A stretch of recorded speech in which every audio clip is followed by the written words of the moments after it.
let's talk about that. The Protestant Revolution couldn't have happened anywhere but Germany or the German people. They've always been kind of skeptical of that. Yeah, they're very different from the sort of Rome, kind of thing. In rereading Tacitus,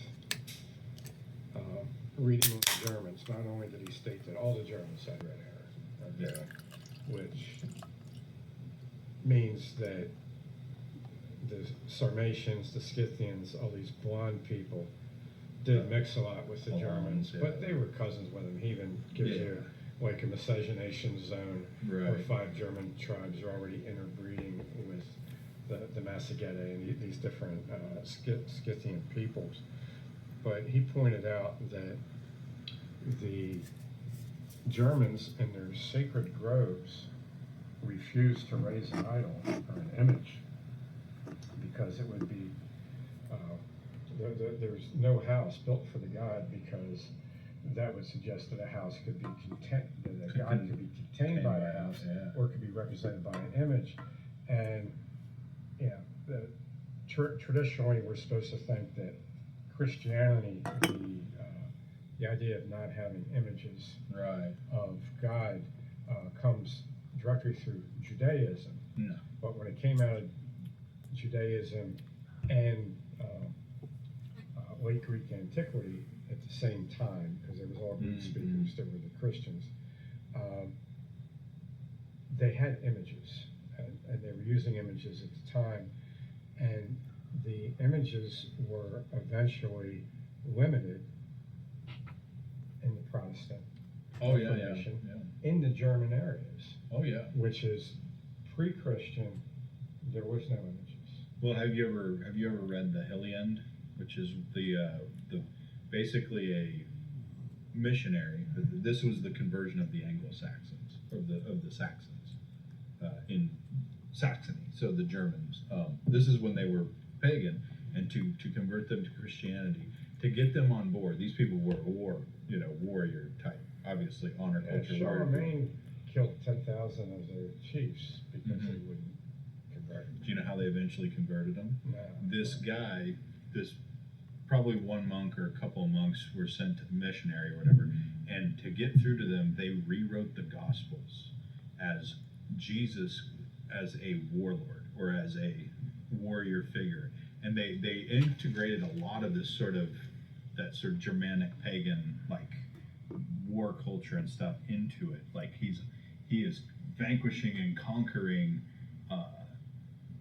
the evil, all the sin and all these things, and that's what got them on board. It's like they could relate to that. They thought, oh yes, this guy is a very strong warlord, and so then they converted, and then they became the most, the Teutonic Knights, they became like the most dominant like crusaders. They were all in. So Germans don't half-ass anything. That's the rule through history, is the German people don't half-ass anything. Look at their engineering. Like, they make their cars, they're like performance monsters, or they're that whole thing in the 30s and 40s, they didn't really half-ass any of that, Well, I would invoke my favorite authority on German ingenuity, Vince, the ShamWow guy from 20 years ago, who declares that it's excellent because it's made in Germany. Germans make good shit. Yeah, exactly. They make the best shit. Or I think he said good stuff. Yeah. But that was.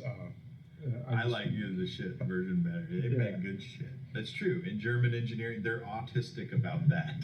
The French are autistic with food. They make fine dining and stuff. The Germans are autistic about engineering and precision and war. That's just what they do. And they always have. So, but the whole Protestant Revolution could have happened anywhere else, because that's basically a bunch of Germans going, yeah, I don't think I'm gonna listen to Rome anymore. I think we got this figured out. We can figure this out ourselves. They already conquered Rome 5 times. They're like, nah, I think we're not gonna listen to that. I think we can figure this out. We're Germans. I think we can figure this part out. So That's another interesting thing. You always see, especially online, you get the I one of my best friends is Catholic. We always go back and forth, like love one another and everything. So I don't have anything against Catholics or whatever, but like you get this criticism of Protestants about their like a lot of the evangelical types. So they love the Jews and the Israel, all this like blah blah blah, and it's like, okay, but to me, Protestantism is almost hearkening back to a kind of a paganism in some ways. It's very Germanic. Well, yeah, particularly the taking away the symbol, and in the more radical forms, even taking away the church. Mm-hmm. Yeah, that takes it to a starker level than the old. Right. Yeah, and basically, Protestants that say, hey, you don't need this sort of authority to tell you the scripture or whatever. It can reveal yourself to itself. You have the book that was printed in Germany. Mm-hmm. As the first time it was printed, then they were people that practically carry it around and go out and have a service outside somewhere. Yeah, and I have a book on the sayings of Meister Eckhart. Have you ever heard of that guy? He was a German mystic. I read about Eckhart in the Myth of the 20th Century book by Rosenberg. Yeah.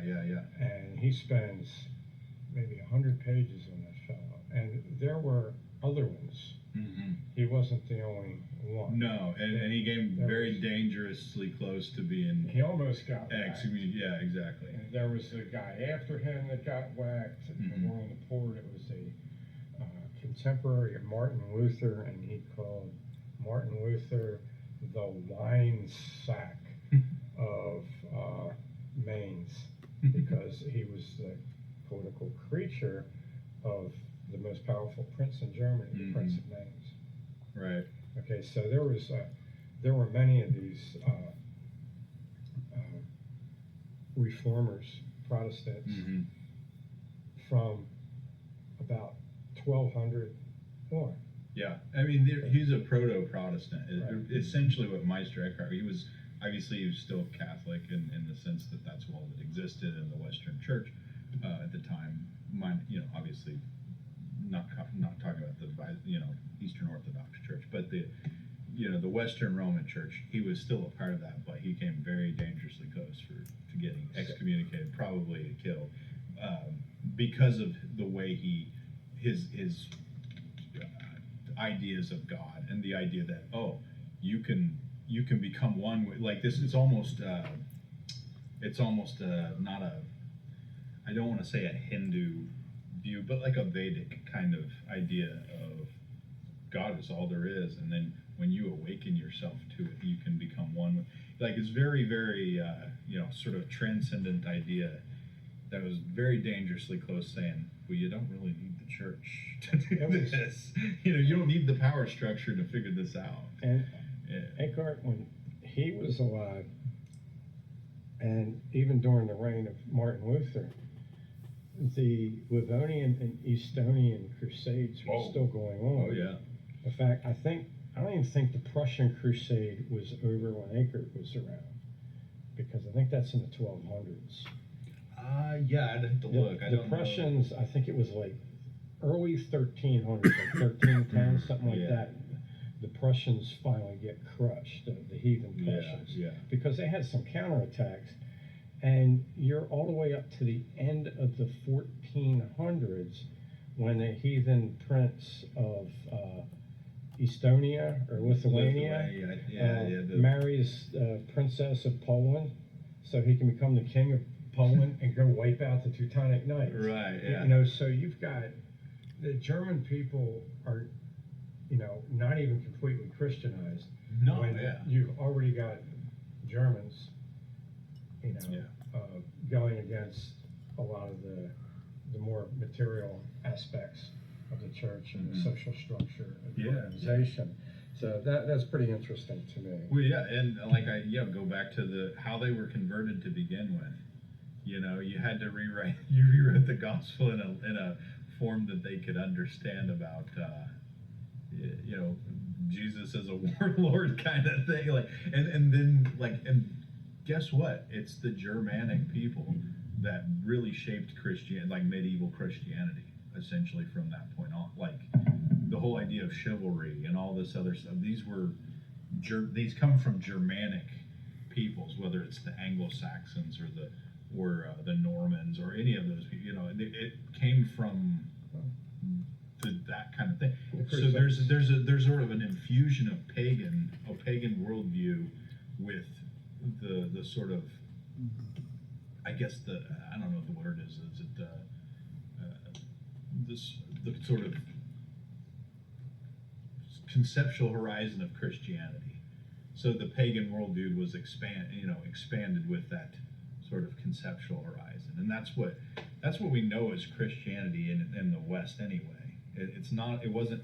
People will say, well, Christianity is a Jewish thing or a Semitic thing or whatever. It came from the desert, where it's like sort of, sure, but really it was the sort of melting pot of Europe, the ideological melting pot, the pagan, the infusion of that pagan worldview with that. That's what we see as Christianity anymore, especially the muscular Christianity of the past. It was carried out of the Middle East as Christianity by Greeks who were citizens of Rome. 100%. So the Greek scholars, blue-eyed guys, blonde hair, right? Citizens of Rome. I love it that people think of Greeks, they think of curly-headed, dark, swarthy. It's like, well, that didn't happen until much later. Yeah, that was. It took a couple hundred years of, occupation. Yeah, exactly. Yeah, the guy that makes the shawarma on the corner is not the same Greek as like Alexander. Those are different. That's a different type of person. Yes, and the Macedonians, for instance, under Philip and Alexander, they come off as very Germanic. Oh, 100%. They're more. They're Aryan people. Like that's really, we need to bring back that word Aryan. It's like the whole, that's what it is. Those are the people that came out of that steppe area and built everything not the modern world, but the European world as we know it.